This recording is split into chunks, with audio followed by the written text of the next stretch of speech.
Most of us grow up hearing the same advice over and over again. Save your money, spend less than you earn, build a safety net. It sounds responsible. It sounds smart. It sounds like the kind of advice that can't possibly be wrong. And for most people, saving money becomes the ultimate symbol of financial discipline. If you're saving, you must be doing something right. But what if that belief is quietly holding you back? What if saving money the way we're taught to do it is one of the biggest financial lies we've ever accepted? Let's start with something familiar. Imagine someone who does everything correctly. They work hard, avoid unnecessary spending, and put money aside every month. Their savings account slowly grows. At first, this feels empowering. There's comfort in seeing that number increase. It feels like progress. It feels like control. But then years pass and something strange happens. Despite all the discipline, despite all the saving, their life doesn't really change. They still worry about money. They still depend entirely on their job. And financial freedom still feels far away. This isn't because they're bad with money, it's because saving money has been oversold as a solution, when in reality it was only ever meant to be a starting point. The first problem with saving is that it creates an illusion of growth. Watching your balance go up feels productive, but saving doesn't multiply money, it just stores it. If your income stops, your savings immediately become a countdown clock. Every expense moves you backward. Savings don't create momentum, they create a pause button. Useful, yes. Transformational, no. Then there's inflation, the invisible force no one warns you about properly. While your money sits safely in a savings account, its buying power quietly shrinks.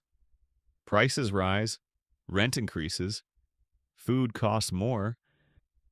What felt like a solid amount a few years ago suddenly doesn't stretch as far. You didn't do anything wrong. The system simply moved against you. Saving money protects you from emergencies, but it doesn't protect you from time. Another part of the lie is psychological. Saving teaches restraint, not leverage. You're told to focus on what you can cut, what you can reduce, what you can avoid. Eventually, you hit a wall. You can only save so much when your income is limited. You can skip coffee, cancel subscriptions, and delay purchases, but none of that changes the ceiling. It just makes life smaller. And when people realize that extreme saving isn't moving them forward, many give up entirely, swinging to the opposite extreme and blaming themselves instead of the strategy. Here's where the story usually splits. Some people save their entire lives and never escape the cycle. Others figure out something different. Not a secret trick, not a shortcut, but a shift in how money is supposed to work. The truth is that saving money was never meant to make you rich. It was meant to buy you time. Time to think clearly. Time to take calculated risks. Time to move money into places where it can actually grow. The problem is that most people stop at the saving stage and never move on. We're rarely taught the difference between storing money and deploying money. Saving keeps money idle. Wealth comes from putting money to work. That doesn't mean gambling or chasing risky schemes. It means understanding that money is a tool, not a trophy. When money just sits, it slowly loses relevance. When money is used intentionally, it can change your trajectory. This is why you see people who save aggressively but still feel stuck, while others with less discipline but better strategy move ahead faster. One group is focused on preservation. The other is focused on expansion. Both matter, but only one leads to long-term growth. Another uncomfortable truth is that saving often keeps people overly cautious. Fear becomes the dominant emotion. Fear of losing what you've saved. Fear of making a mistake. Fear of starting something new. Ironically, the more you save without a plan, the harder it becomes to ever use that money meaningfully. It becomes something to protect rather than something to apply. Real financial progress begins when saving stops being the goal and starts becoming the foundation. A foundation supports something bigger, It's not meant to be lived on forever. The solution isn't to stop saving, it's to redefine why you're saving in the first place. Instead of asking, how much can I store? The better question becomes, what is this money preparing me to do?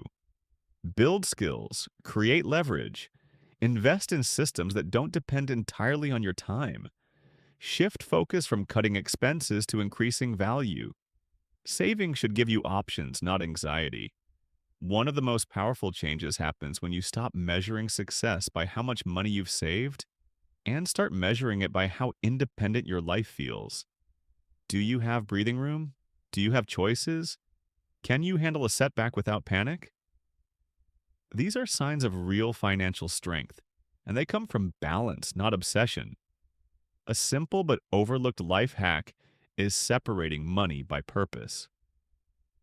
Emergency money stays boring and safe. Growth money has a job. Learning money is allowed to take small risks. When everything sits in one bucket called savings, it all gets treated the same, and progress slows down. Another overlooked insight is that time matters more than perfection. Waiting until you feel completely ready often means waiting forever.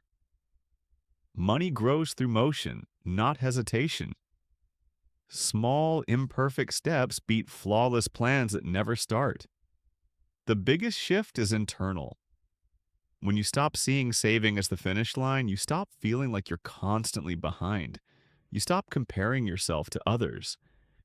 You stop thinking the problem is your discipline. You realize the real issue was the story you were told. And that's the lie. Not that saving is bad, but that saving alone is enough. It isn't. Saving money can keep you safe. It can give you peace of mind. It can protect you from chaos. But it cannot build freedom by itself. Freedom comes from what you do after saving, from how you use money, not just how carefully you hide it.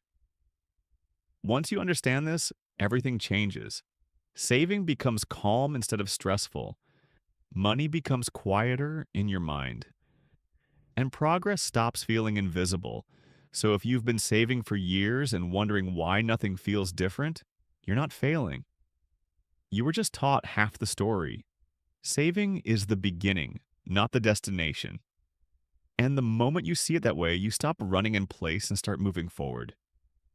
Your life is in your hands. It's time to act.